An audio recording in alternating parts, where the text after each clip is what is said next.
Welcome to another episode of the Dat Fitness Business Podcast. Tom Blackman with Dan Smith. How are you, Dan? Good, thanks. Very good. How's fatherhood going? Are you sleeping yet? I'm sleeping more. Well, I think I'm adjusting, or I am sleeping more. Yeah, I have these slumps. I just go through. I'm like really awake in the day, and then I get to probably this time. To be honest, we got about 45 minutes, and then I'll be like, "No, I'm done." So we'll get it in before. Because we're filming the podcast later today. Normally we film at 11 on a Monday, and today we're filming at 2 p.m. on a Monday, which is like the dead hour, isn't it? 2 p.m. is normally the dead hour for most people. It's like that's the time you take a break and go to sleep for a bit. I'm all good. Yeah. And the reason my background is blurred is because I'm moving house in 2 days. So my whole office has been completely. So it looks as though the bailiffs have come in and completely took all my stuff. So I've got a blurred background. That scene in the Full Monty, bailiffs turn up. I just get a few bodybuilder mates around in like pants to scare them off. Oh man, it's sad, isn't it? Because you don't have all the shiny lights, fancy lights have all gone. Yeah, all my LEDs have gone. They're all packed up and everything. All my trophies and that, and all the books that I don't read, they've gone off my shelf, ready to be dusted and put onto another shelf. My new house. Yeah. Yes. All those business books that I bought and have never ridden. They're like hollow, the hollow inside, just for show. You open it up and it's just, oh, you got How to Win Friends and Influence People. I got that one. Yeah. Classic show book. Yeah, no, I have read that one a few times actually. That's one I have read, but yeah. Have you had any success with it? No, it's just very random things I remember out of the book. I'm like, oh, that's from that book. Because you'll meet someone one day and they'll go, oh, have you read that book, How to Win Friends? I'm like, yeah, I have actually. There's a really cool quote in it that I just remember, and I don't like know anything else from the book. There is an app, isn't there, which tells you the premise of a book in like 5 minutes or something, runs through the main. I'm not sure what it's called, but I know a few people who've used that, and it sort of gets the main key points. Because I don't know about you, when I do read business books or listen to them on audio, and out of the whole book, there'll be like maybe 2 or 3 things I'll go, right, I can really implement that. Yeah. So that app sounds good. It'd be one of them things where you have you ever seen, this is a tangent and a half. Have you ever seen that clip on the internet where the guy's like, he's the fastest ever reader, and he's just going, and there's like people watching him, judging it. It's like, do you remember Short Circuit? Remember that? And he goes to the bookstore, like Short Circuit 2, he goes to the bookstore and he starts reading the book, and it's like, blah, blah, blah, blah, blah, blah, blah. Excellent book, and then chucks it away. Goes to another one. Oh man. I think I'm gonna do a reel about that. There's books you've never read, but you want to tell people. I keep saying redden. Why did I say that? Read. Yeah, Rud. I think it's spending too much time around Jacob, because he comes up with like different words. Yeah, well, it's sort of like that's something like kids say, isn't it? I read in this book, but no, it's you read the book. Yeah, I read in it. So I pick up some of those things. So I'll say them in conversation, and people look at me like, "You're a 43-year-old guy. What are you saying, you muppet? They know how to talk properly." It doesn't matter. Yeah, exactly. Yeah. Okay. So anyway, we are actually going to talk about some business stuff today, not all dad stuff and old movies. So what we're talking about today is processes, and the reason Dan and I want to talk about processes is because in business you do need to have certain processes to do certain things, but like all things, this has been manipulated by people to sell products and such like that you don't need, and these are the unnecessary processes. But what processes do you need, and what processes don't you need? What should you incorporate in your business, and what maybe you probably don't need to incorporate and bother yourself with? And I think the main issue here is that you see people like, they got their a process would be like a morning routine, like people's morning routines. It's like I get up, and then like they get up, and there's like 3 hours to do their morning routine, and it's like, wow, that's a whole process you do every single day, and what do you get from that? Like, I don't know. I, I know what you mean on that, but why someone invented that in the first place? Like, when did that become a thing? Because I don't know. I'm been doing this a while, I think, but I can't remember it ever being a thing. Has it always been a thing, like a morning routine? Or is it only since recently where we've tried to start to look at how can we optimize different areas of our life, and that morning routine was one of them, so that if I can show you how to have the most effective optimal morning routine, then I can sell you this thing or this course or this product. Yeah, I think that's the whole thing, isn't it? It's about optimizing. Like, how can you be an optimized human, you know, and to be this like perfect robot that cranks out content 7 times a day and is always on point with their diet and nutrition and everything else. So I think that's more the last, I suppose, 5 years. And it's why things like ice baths and all that sort of stuff comes into, but also the nutrition side of things, like, you know, like keto was always about, Yeah. when it was started, it wasn't about this, but it got turned into keto is the way to optimize your fat burning metabolism so that you become a fat burning machine and you're optimized, that sort of thing. Yeah. It was always like taking something which, okay, I'm not a fan of keto, but there is certain applications, taking that thing and then turning it to be able to spin it and sell it.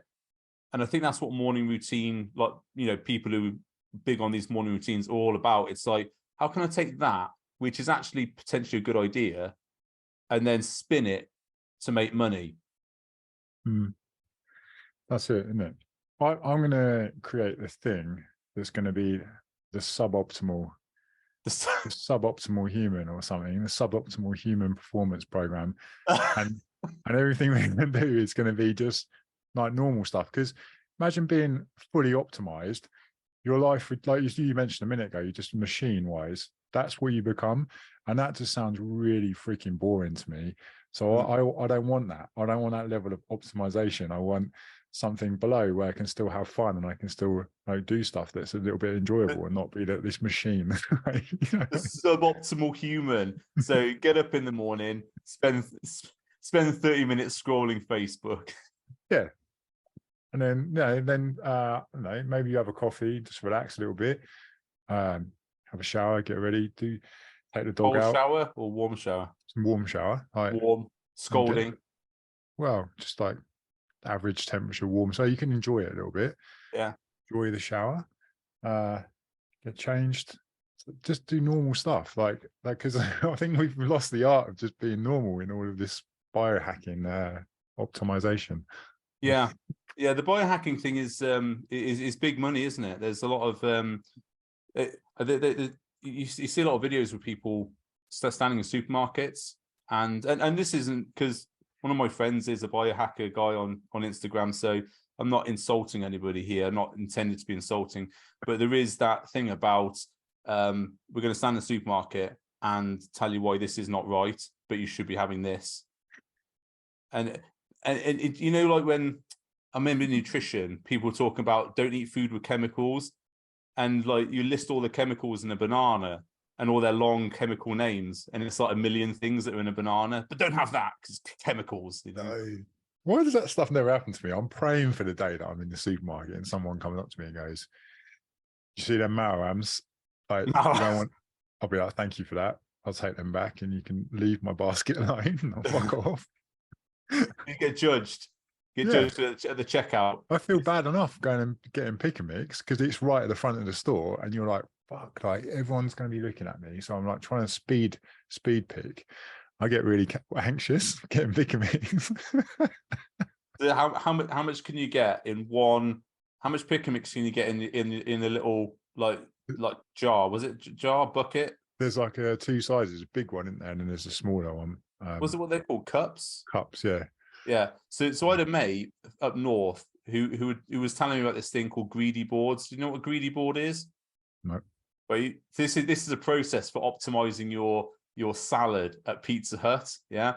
So before salad at Pizza Hut was like unlimited salad, and you could only have one bowl. So greedy boards, you used to go into Pizza Hut with your bowl, and you put your salad in, and then you would put your cucumber around the top to make a table. Yeah. And then you would put other stuff there to make a sort of a little wall, and then put more stuff in, and then more cucumber on top. So you'd end up with like a tower of salad, which you then had to negotiate back to your table. And presumably, as soon as you put it down, it all fucked all over the table. Nice. But it was that one bowl. So they've optimized the process for the salad bowl. Like it. Pizza. But That's what I mean. Sorry? That would be in the suboptimal program, because that's the shit you need to know. But that's an optimized process, which is completely stupid, because you're not going to eat that much salad. No one ever eats that much salad, but it's because you've only got that thing to do. Yeah. You're going to make sure you get your maximum amount of salad, aren't you? Yeah, that's it. It's the same with pick and mix. Like you've got a system for trying to get it in. Like Don't put the bananas in first. Yeah, and these big snakes you have to wrap round so you can have more space, and then the little ones at the top to fill the gaps.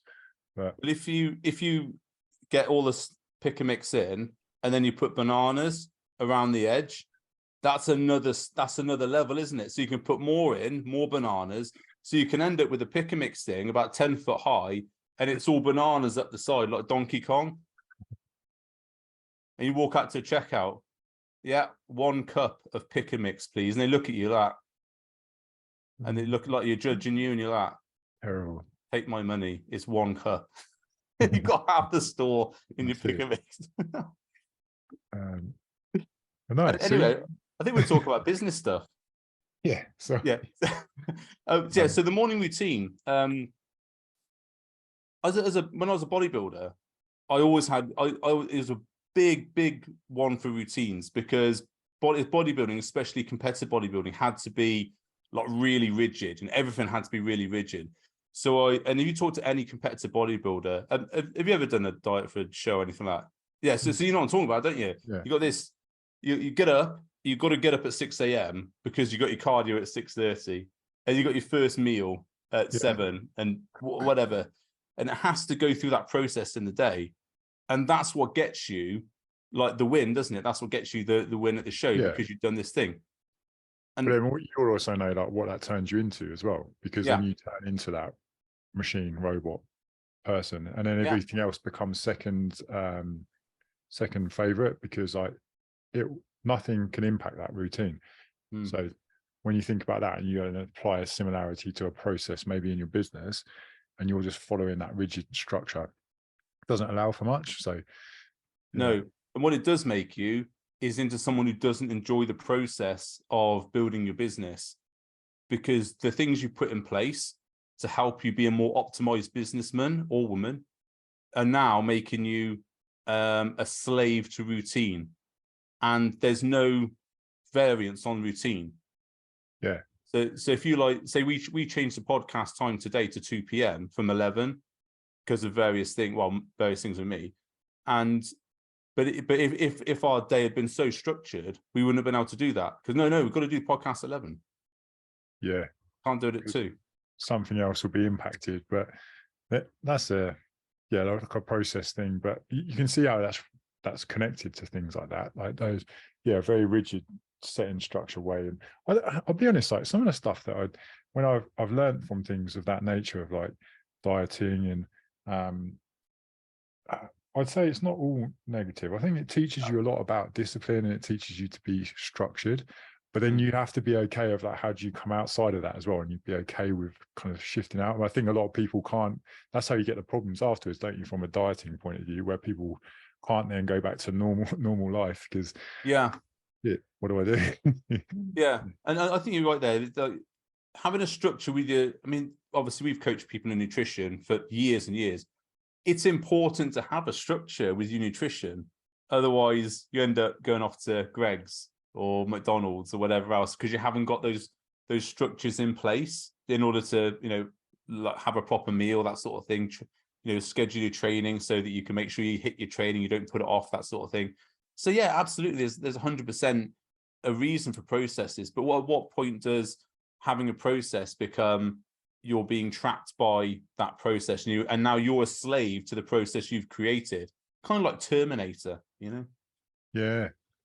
You can't, like, if you are invited out to go to a restaurant or something, and then all of a sudden that starts to, shit, what do I do? How do I navigate this? And even if you're having those thoughts, then your processes are so ingrained that you need to be able to step outside that. It's a hard thing for people to do, because that's the problems that come after that. But I think from a business perspective, it ties into a lot of things, like you mentioned before. Having processes is a part of it for certain things.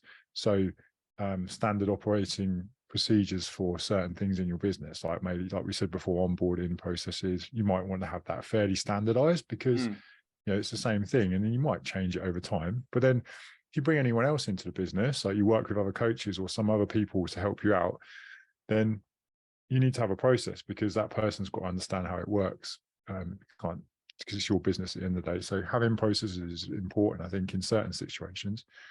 Yeah, absolutely. I mean, you hit the nail on the head there with onboarding, because you want that process to be a nice, very smooth thing. So when someone signs up to your business, you want to say, right, you've signed, say you paid, so you want the process to divert them to a welcome page, set up an email to send them the 3 things they have to do.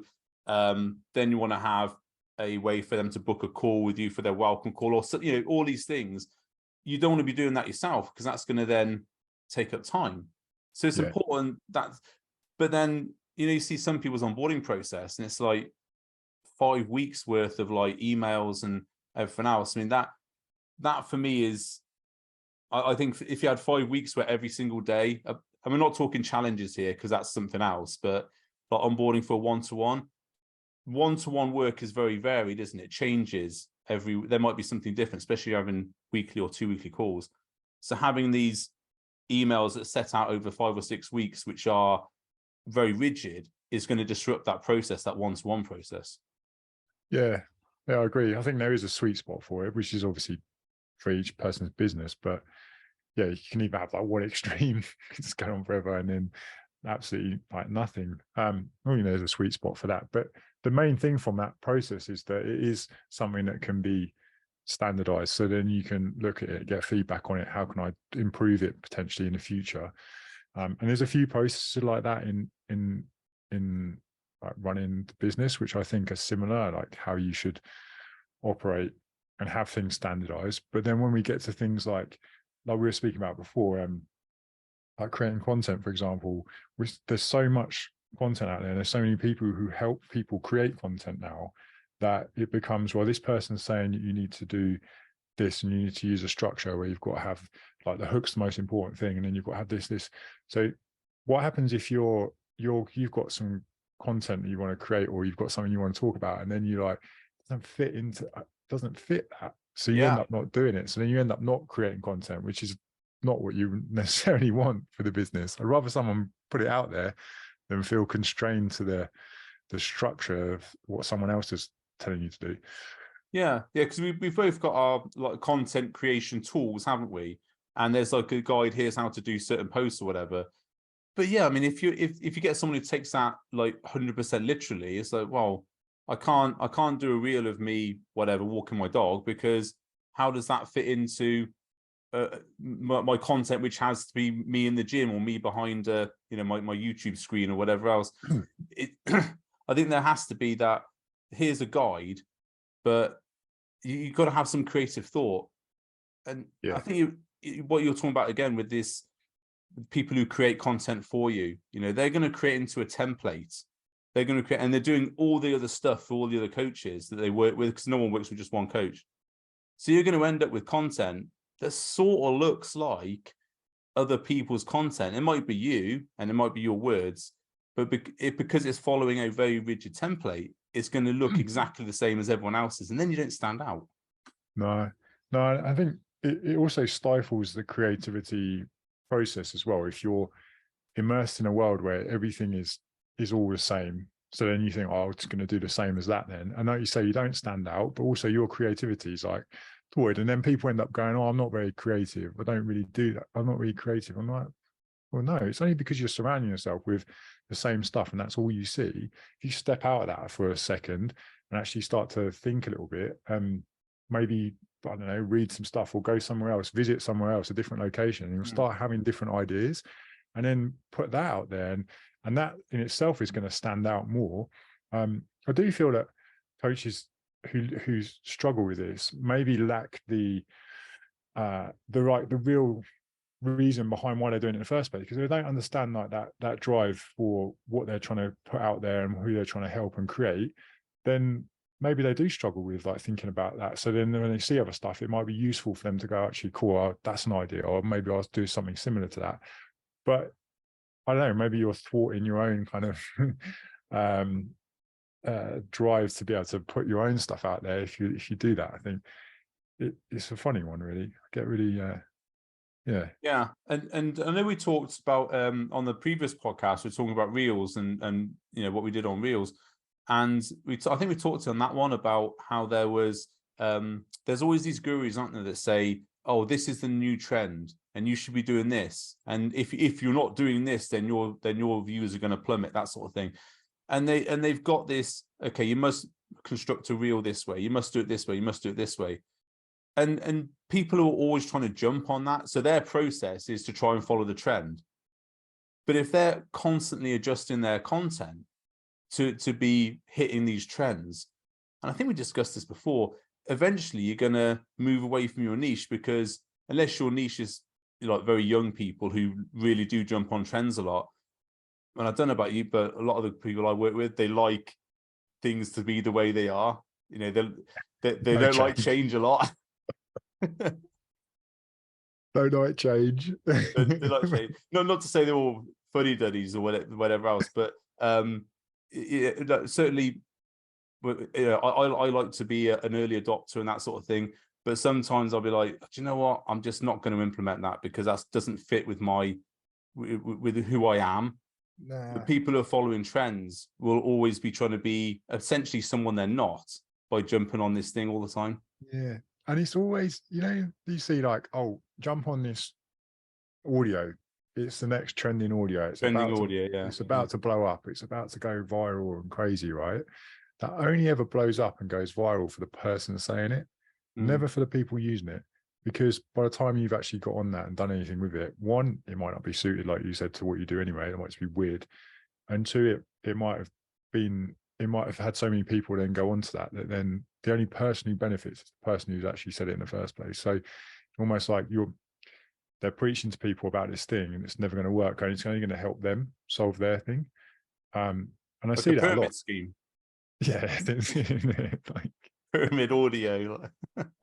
But it's true. Like there's certain things like that I feel.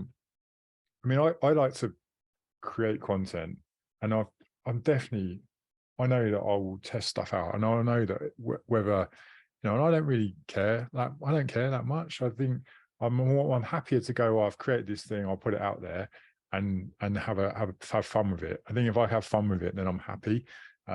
There's some pieces of content that I get ideas from just different places and different industries, but sometimes I just have like random weird ideas, and I think, fuck it, I'll just create that. Because then I'm glad that I'm doing that based off something that is me and my personality, and then I'm doing it to still, either it's to add some sense of humor, which mainly it is, or if there is something that's linked to what we do and how we help people, then I like to think that I've put my my kind of stand behind it. And it's not like you could find anyone else out there doing similar, I hope anyway. But yeah, that takes me back to that point where if you understand the reasons why you're doing it in the first place, and you've really got that drive and passion behind driving what you're doing, your coaching forwards, then you won't care what other people think, or you won't care about like copying people. You just do what you want to do. I think everyone's like looking for that thing of like, oh, can you hold my hand to help me create this thing? I'm like, well, I can help you, but you need to be the one going, oh, I'm going to freaking do this myself, and like start putting it out there. And what I like about your content is that there's like this always subtle sense of humor underneath it, and someone thinks that. No, I don't mean that in a obviously that's a compliment way. It's like it's always very light-hearted. Even when you're talking about something serious, it's a very it's like easy watching, But you could be in front of the camera going, hello, today we're going to talk about testimonials and how to Yeah. get a good testimonial, and I just hold on, I'm just going to look at my hook. Would you like a testimonial that helps you sell your business? And then, or you could go how you did it the other day in that post, which was talking about the 3 things you needed or whatever it was. But it grabbed interest straight away because it didn't look like all the other posts you see like that. And I think that's your process, is to talk about the really important stuff, but add your sense of humor and your style to it. I try not, what I do is I think, if I was watching it, would I find it either funny or would I just be bored by it? And I try and do that. And I know it's not everyone's going to find that funny, always going to be like, find it interesting. And that's okay, because they're not my people anyway. And to be honest, most of those people would probably be either people in the same space or whatever. And then they're not my clients anyway. And it's the same thing with coaches, right? They're scared of maybe creating this content because they're worried about what other coaches will think. And you just think they're not for you anyway. Like, so stop worrying about it. Yeah. There is that there's that echo chamber, isn't there, of like, someone puts a post up and it's, all the other coaches have liked it, so it's a really good post. But it's not, because the only people it's resonated with are other coaches who also have that issue or that problem with their business. You haven't actually talked to the people who are going to buy from you, the people who are actually going to help. Yeah, definitely. I wish more people would just go off there, do what they want to do, like, for a change, and just be like, actually, I've got this idea. Do you think it sounds like crazy? I'm like, no, just do it. Yeah, the best content. I think it's a good idea to have, let's say you've got 7 days of the week where you're preparing content, and maybe if you have like 4 days where you're putting out stuff which is part of your not so much your template, but your standard content. So like, we do clips of this podcast and we put that out on a Monday, and I think you do it on Wednesday or Thursday, whatever.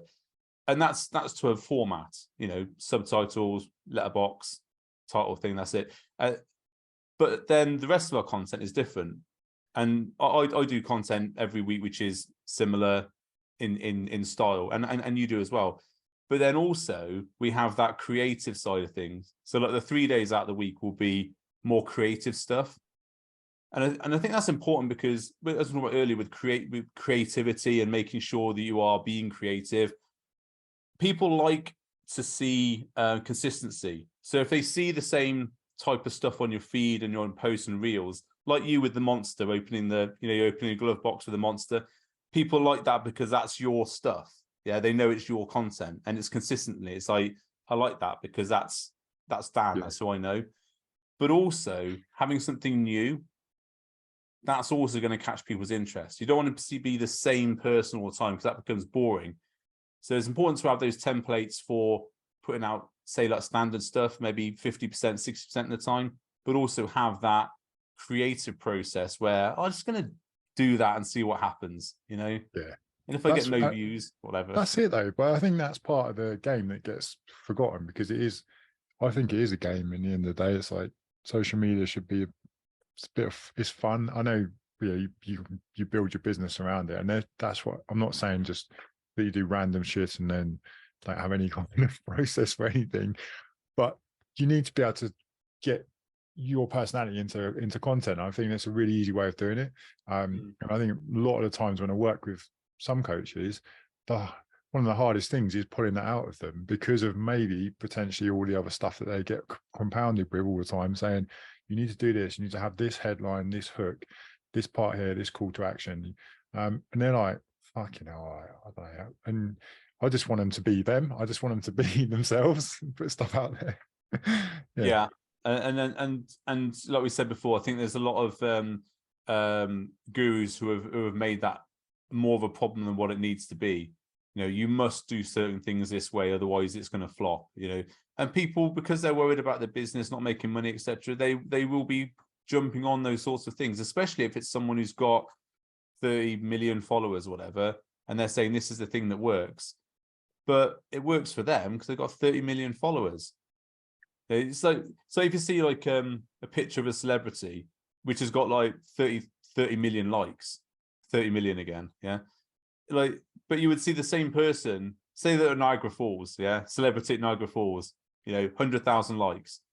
And then you go to Niagara Falls, post a pet, you don't get 100,000 likes. You might get more than normal because it's Niagara Falls, but you're not getting a million likes. It's like, well, this isn't a content template. Don't take a picture of yourself in Niagara Falls. It's not going to be the secret to your content being successful. It's audience as well, isn't it? Depends what you're wearing as well, doesn't it? Well, yeah, exactly. It's top off, buns out. I've got this idea for a piece of content, and it's been in my head for 2 weeks now, and I'm going to do it this week. I'm going to do it. Oh dear. And it is the just bikini one.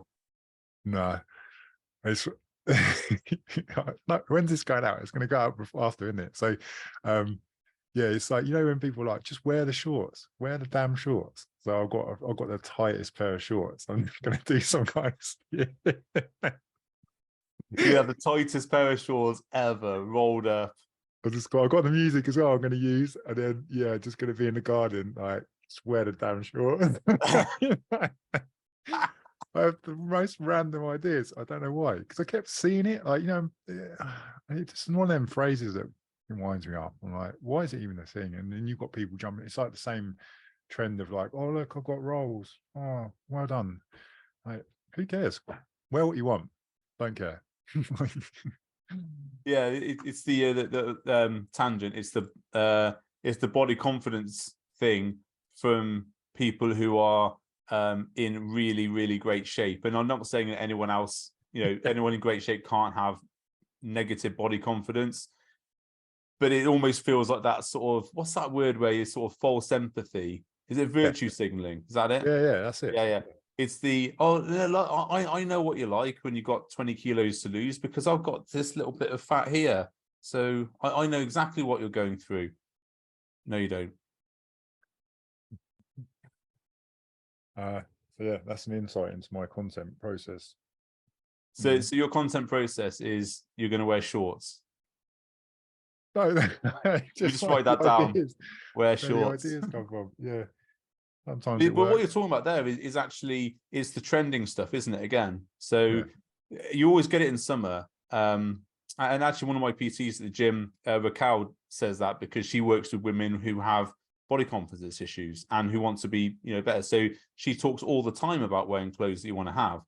So that's something that does come up in summer a lot. You don't really tend to get it in winter, do you? Wear the shorts in winter. Maybe you should do it in winter. Wait for Christmas. Wear the shorts. But yeah, it's that trending stuff. What's happening in the news? What's happening, in celebrity land? Is there a way that you can incorporate that into your process? To one day a week, right? What's trending on Twitter? What's trending here? Pull that in, and that doesn't require. That's not a template because. How are you going to talk about Elon Musk bringing a sync into Twitter with your template? It's just not going to happen, is it? No, but you get really good at churning that into stories and situations and scenarios that you can use in your content. So the more you look for things like that, the easier it becomes. Yeah. And I think there should be that, we said before, there should be that part of your content which is completely ad lib and completely unscripted. And it's just, let's just put that out and see what happens. It's just a bit of a laugh. Let's see what happens. Some of my best performing content is stuff that I've done in like 2 minutes. That's a bit funny. That's a bit of a funny thing to put out. And then it's like, 100 likes. You're like, what? That was just a joke. Not sure how many sales I got from that, but it was good anyway. I'm just trying to think of like other processes.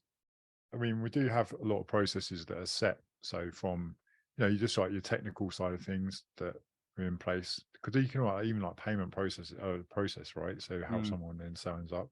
But I think from a structure point of view, it's good to have an awareness of like where you've got like key objectives. So what things you're trying to improve or work on across like a certain time period.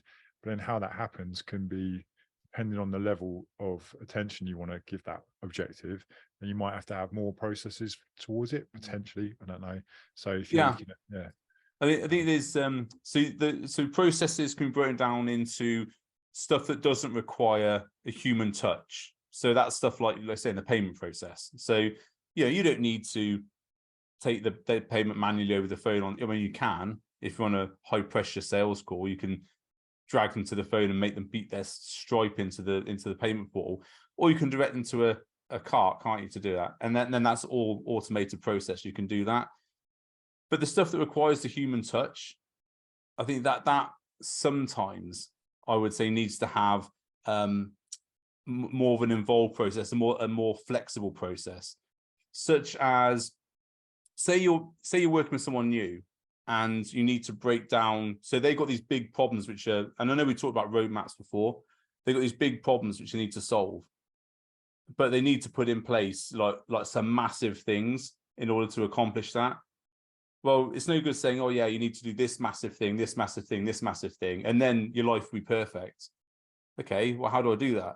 So if you've got a process as a coach to say, right, these 3 things, what we need to achieve to make you achieve this big goal you've got, how do we break down those 3 things into smaller, manageable steps? And I think if you do have that process in place, which a lot of coaches don't have, it's just like, oh, let's just get you calorie deficit training, whatever. If you can, I know we talked about roadmaps before, about like what are these things that need to happen to accomplish this big goal, like steps, like the yellow brick road sort of thing. And you can work with them on your check-in calls and say, right, you've managed to do this. You've tracked your food consistently for a week. Great, let's tick that off. Okay, let's track it for 2 weeks. Let's track it for 3 weeks. And then all of a sudden it becomes a habit. So having that process does really help. What I found, in the years of coaching nutrition clients, how massively to also give the client a sense of, well, I've achieved something here, as well as you as a coach, look what you've achieved. Yeah, definitely. Like the whole roadmap thing really, I think is becoming more and more important now, because not only does it help from that side of things, and that's the ultimate goal, right, to get your clients the outcome they want, but you can then market what you do differently because you stand out. You're different to everyone else out there who doesn't have these processes or doesn't have this way of delivering their coaching. So it works both sides, and I do feel that most coaches would be better off spending a bit more time on that and trying to think about, okay, what are the common things that I do work with my clients on? How do I then position that as something that stands out a little bit more, that, like you say, isn't just a calorie deficit and training plan? Yeah.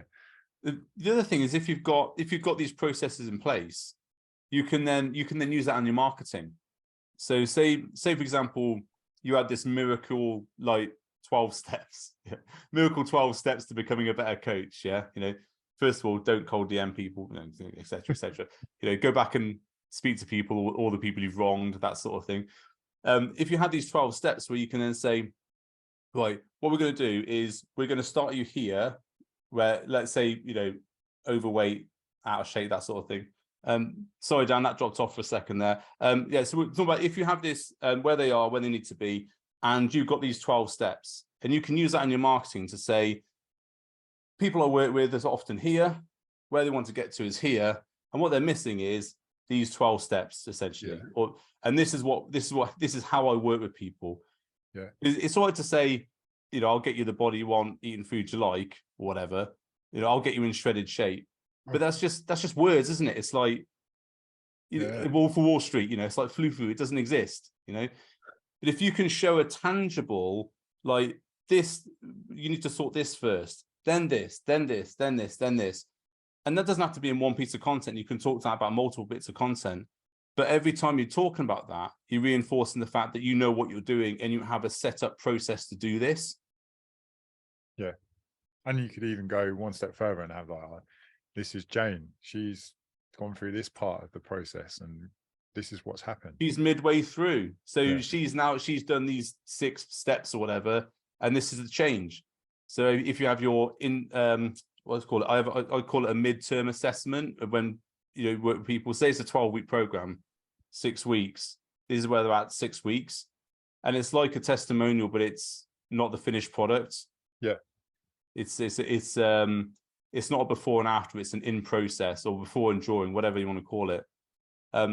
But that again is another way of picking out content. If you're struggling for content, talk to people midway through their journey rather than right at the end, and talk about what you've done with them and what they've still got to achieve. And it shows people how you work through with people through the process. Nice, I like it. Yeah. Any other stuff? I know we're coming up to the hour, and it's kind of get the feeling you need your afternoon nap. All right. I do as well. I haven't got no kids here.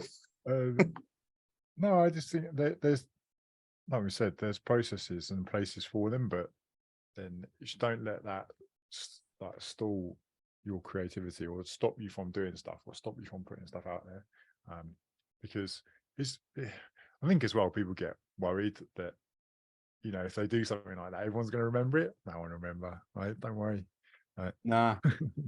No, well, unless of course you're Philip Schofield, then everybody was going to remember. But anyway, Media. processes. Anything else we need to add before we go? No, I don't think so. Cool. Okay, nice one. So just what's left is Dan. Where can people contact you? Come to Dan Strong Collective. Come and see my collection of memes.